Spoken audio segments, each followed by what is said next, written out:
The special session now underway in earnest as we hear testimony or more testimony later today on Senate Bill 1, the proposal from Senate Republicans that would restrict abortion in Indiana. Before that happens, we'll talk to our political insiders. We have Drew Anderson here from the Democrats, Republican Whitley Yates joining us also, and for the first time, WRTV State House correspondent Meredith Hackler is with us on the Insiders segment. Meredith, let's start with you. You were there pretty much start to finish yesterday. It was very loud, quite raucous inside the State House, and that's even before we got to the testimony phase. And when I was sitting in the testimony, it was really interesting. I think my biggest takeaway is that no matter what side of the political aisle you're on, you're not happy with this legislation. You know, obviously people who are pro-abortion rights, they don't want any more restrictions when it comes to abortion, specifically with this specific bill, because it does limit it to rape, incest, life of the mother, and if the, child has any fetal anomalies.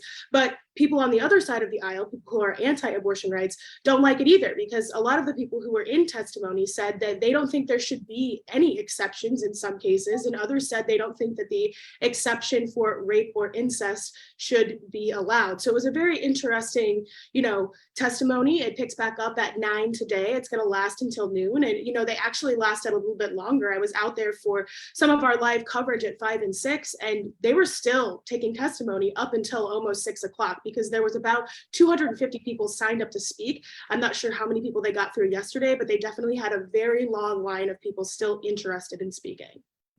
280 people signed up to testify. Obviously, we're not going to get to 280 before the Rules Committee takes a vote and sends this on to the full Senate. Whitley Yates, the National Right to Life Committee, their attorney, prominent conservative attorney Jim Bopp, called Senate Bill 1 a wolf in sheep's clothing. And that was not the only Republican opposition, as Meredith alluded to a very Republican abortion restrictions bill. What is the feeling on the Republican side right now? Because there seems to be quite a bit of conflict as to how far this bill should go. Yeah, what you call conflict, I call contrast. So you're going to have a spectrum of people who think that it doesn't go far enough. And there are some Republicans who think that it goes too far. And there are others that are happy with exactly where it's at. And so you're going to find a contrasting view, specifically on the conservative side, about where this bill lands. I think what the legislators are doing and what they need to continue to do is make rules and make laws that are going to impact all Hoosiers and what they think is right from what they're hearing from their constituents. Drew Anderson, as far as reaching out with your constituents, there were certainly a lot who were on the side of keeping abortion rights the way they are now in Indiana on your side. And that includes the vice president who was in Indianapolis yesterday to talk to lawmakers and to offer their support, kind of putting the national spotlight on Indiana, since we are the first state to hold a special legislative session since the Supreme Court's Dobbs decision. Yeah, I think at the end of the day, Ray, the biggest worry that Democrats have is that Republicans are going to create another RFRA. And I think we have another RFRA on our hands. It's because they are trying to fulfill an extremist agenda on this bill. And it is honestly, Whitley was kind of hinting at it, but when they're trying to find a compromise with an extremist organization like Right to Life, no one wins. And honestly, it just puts more lives in danger. But I will say, when it comes to the vice president coming here, it was quite an honor, because more people need to know what's going on here. And for the vice president to use her time to meet with Democratic leaders, we acknowledge it's a uphill battle. We are in the super minority. We get it. But at the end of the day, we are packing the rooms. We are getting folks out there. And to see more than a couple thousand people at the State House yelling and screaming and demanding that these Republicans actually respect women and respect people who may become pregnant. At the end of the day, it's their choice, and that's what it should be. Whitley, you're shaking your head. Go ahead.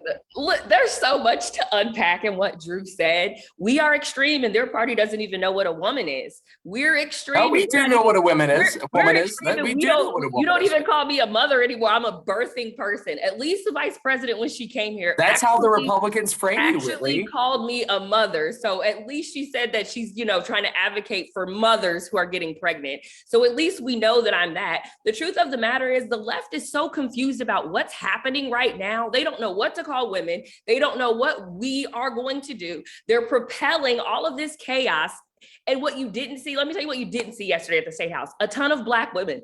You didn't see a ton of Black women. And then you have the Black vice president come in, who we think is going to advocate for Black lives and is advocating to eradicate Black lives from the womb.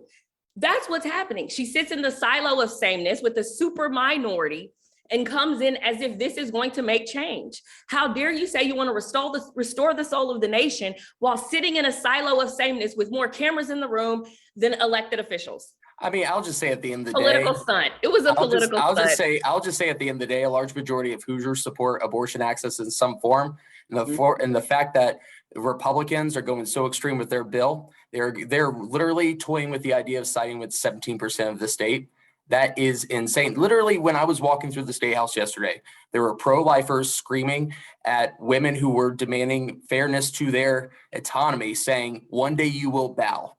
That is how scary the Republicans are calling to those voters instead of telling them the truth, which is religion. Yes, you should always, have the freedom to practice your religion, but you can't throw it on other people. That's not what America is. And that's what they're trying to do. Throwing it on other people. Yes, you are. Yes, you are. That's Yes, what you are. people don't understand. Yes, you We're are. protecting the lives of the innocent. No, that's what And you're so doing. outside of rape, outside of incest, outside of the life of the mother, and genetic anomalies, what are we arguing here? Well, I think at the end of the day, what is it that we're arguing when you're using abortion as birth control? There are so many that choices that doesn't women happen. make. No, that doesn't prior- happen, Whitley. Yeah, No, absolutely.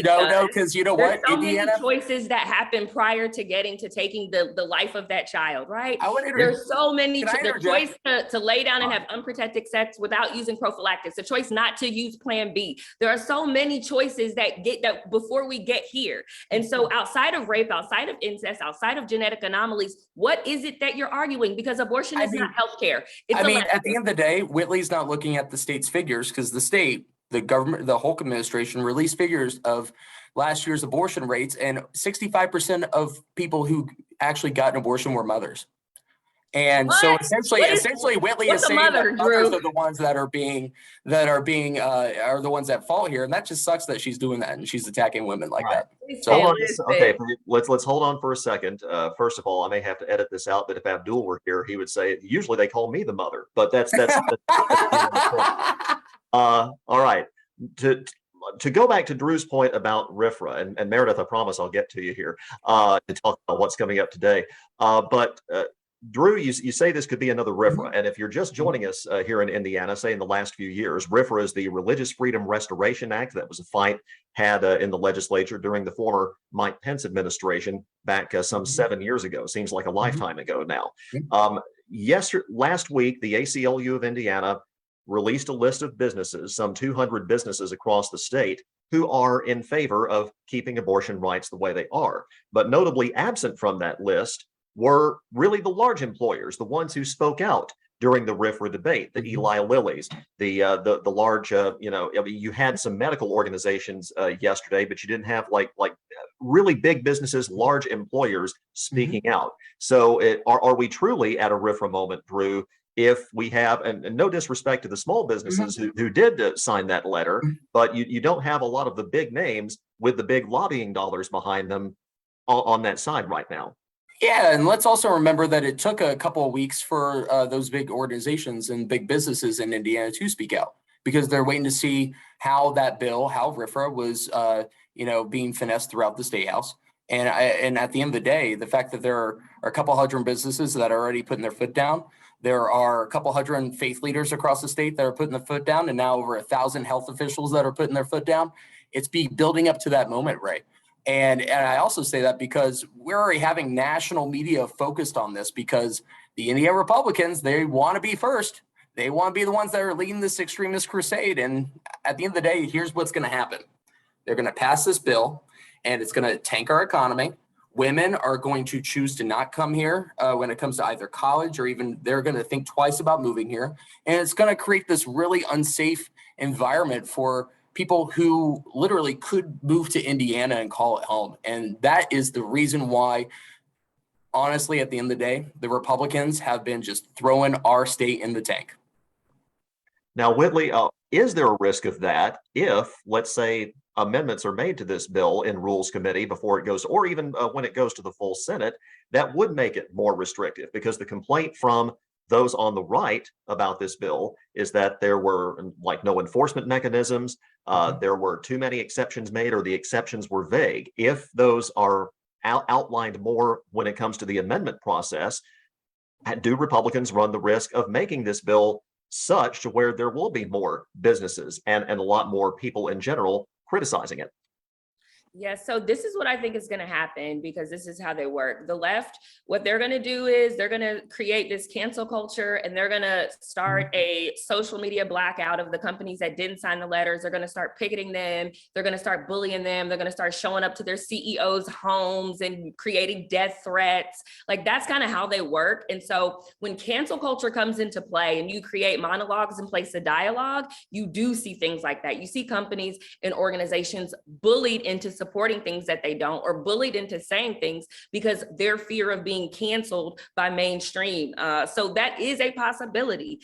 Whether amendments happen or not, I could definitely see that as a strategic play from the left, as that's something that we've seen around the country over the past decade. Meredith, what do you think? I wanted to ask Meredith about those amendments, because we probably will see or could see some amendments today after more testimony from the public that's expected. What are you hearing as to any potential changes that could be made? Because we have some Republican lawmakers who are very outspoken saying that this does need to be amended. And we also know that there are Republicans like Senator Kyle Walker from here in Indy, or in the Indianapolis area for one, who is more moderate on the issue and has openly advocated for allowing abortion up to 12 to 15 weeks of pregnancy. Sure. So I think the Republicans that are on the conference committee are happy with the way that the bill is currently written, but I could see Democrats introducing some of those amendments that have been a conversation on both sides of the aisle. So I really think if we are going to see any of those amendments to this abortion bill, we're going to see it in the full Senate. I don't really think it's going to happen in conference committee, because like I said, a lot of those Republicans that are on there are happy with the way the bill is. Mm-hmm. And they're trying to get it through there as quickly as possible because they want to get it through the full Senate by Friday. So we will see if that happens. And we took a bit more time than I thought we would take for some strange reason, but that's okay. Our political insiders, Whitley Yates, Drew Anderson, and WRTV's Meredith Hackler. Thank you so much.